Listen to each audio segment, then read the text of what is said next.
Assalamualaikum warahmatullahi wabarakatuh. Perkenalkan, nama saya Muhammad Rajif dengan PM 20310404088 dari Prodi Pemikiran Politik Islam Fakultas Usuluddin dan Studi Agama-Agama UIN Raden Intan Lampung. Ingin menjelaskan tentang stratifikasi dan perubahan sosial. Secara umum, perubahan sosial bisa diartikan sebagai perubahan yang terjadi pada masyarakat terkait dengan norma, nilai-nilai, dan berbagai pola kehidupan manusia. Perubahan antar suatu manusia maupun suatu masyarakat itu berbeda-beda, disebabkan oleh setiap kelompok masyarakat ataupun individu mempunyai suatu kemampuan dan pemikiran yang berbeda-beda pula. Teori perubahan sosial terbagi menjadi 4. Yang A, ada teori evolusi. Secara umum, teori evolusi mengatakan bahwa perubahan sosial mempunyai arah yang tetap serta dialami oleh setiap masyarakat. Berdasarkan teori evolusi ini, perubahan sosial terjadi secara perlahan dan bertahap dari awal hingga akhir. Artinya melalui proses yang panjang. Yang B, secara fungsionalis, perubahan sosial terjadi hanya mengambil unsur-unsur yang baiknya saja, yang bermanfaat dan menguntungkan bagi kehidupan sosial suatu masyarakat. Tidak semua unsur perubahan sosial memberi manfaat dan keuntungan bagi kehidupan masyarakat, karena sebagian juga bahkan ada yang mengacaukan tatanan masyarakat. Yang C, teori konflik. Konflik terjadi karena adanya pertentangan kelas antara kelas atas atau penguasa dengan kelas bawah atau kelompok tertindas yang kemudian dapat berpengaruh terhadap perubahan sosial. Yang D, teori siklis atau siklus tantangan dan tanggapan. Perubahan sosial yang terjadi di masyarakat, baik yang baik maupun yang buruk, dapat dijelaskan dengan konsep-konsep kemasyarakatan yang berhubungan antara satu dengan yang lainnya. Faktor pendorong perubahan sosial terbagi menjadi 2, yaitu faktor eksternal dan faktor internal. Adapun faktor eksternal, yaitu peperangan yang akan terjadi, akan banyak merusak tatanan fisik maupun non-fisik suatu masyarakat.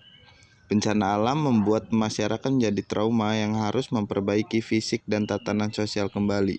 Kebudayaan asing yang masuk ke dalam lingkungan suatu masyarakat akan berpengaruh terhadap perubahan sosial baik disengaja maupun tidak.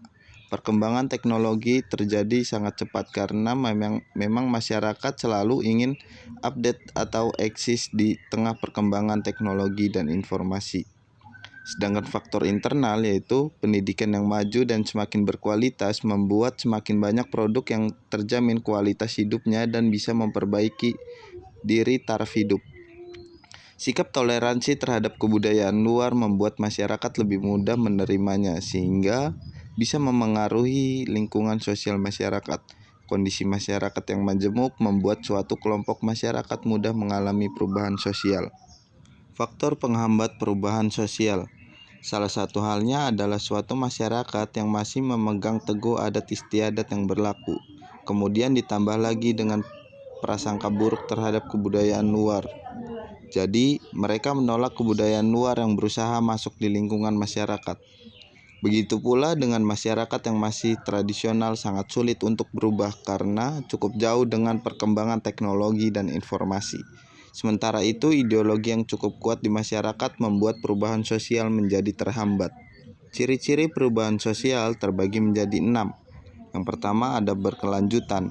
Setiap masyarakat mengalami perubahan baik cepat maupun lambat. Yang kedua, dilakukan secara sengaja. Yang ketiga, bersifat imitatif. Sekelompok masyarakat saling mempengaruhi.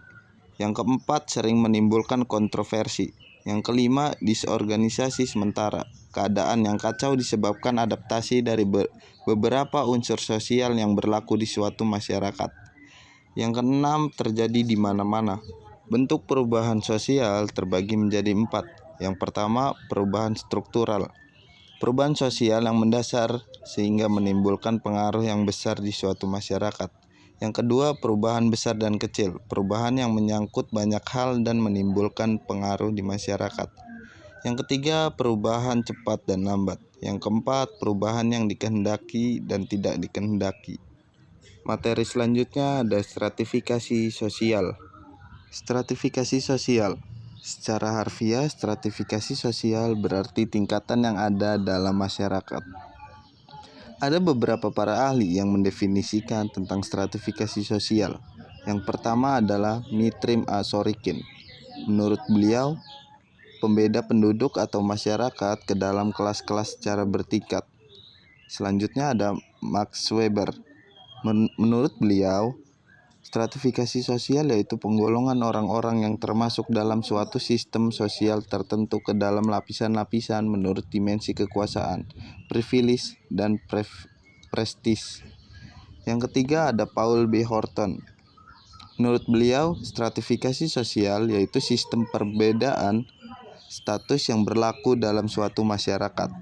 Faktor-faktor penyebab terbentuknya stratifikasi sosial terbagi menjadi 3. Yang pertama, perbedaan ras dan kebudayaan. Yang kedua, adanya spesialisasi.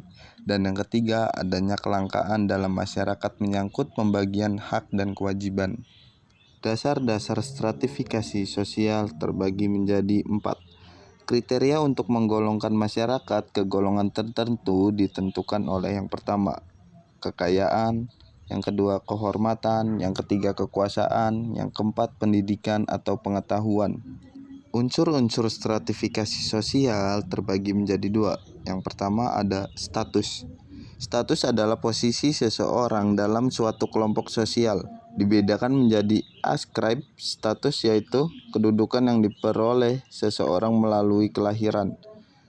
Achieve status merupakan dengan usaha disengaja, serta assign status kedudukan yang diberikan.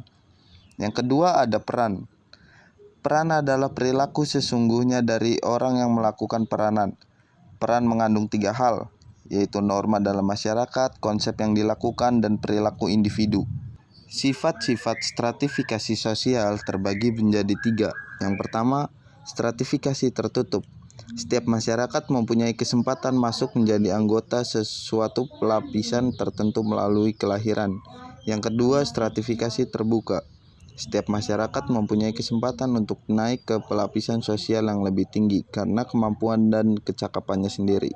Yang ketiga, stratifikasi campuran. Stratifikasi gabungan antara terbuka dan tertutup. Fungsi stratifikasi sosial. Yang A, distribusi hak-hak istimewa yang objektif. Maksudnya adalah penentuan penghasilan, tingkat kekayaan, keselamatan, dan wewenang pada jabatan atau pangkat atau kedudukan seseorang. Yang B, sistem tingkatan pada strata yang menyangkut prestis dan penghargaan. Yang C, kriteria sistem pertentangan. Dan yang D, penentu simbol status atau kedudukan. Mungkin sekian penjelasan dari saya tentang stratifikasi dan perubahan sosial. Kurang lebihnya mohon maaf. Wabillahi taufiq wal hidayah. Wassalamualaikum warahmatullahi wabarakatuh.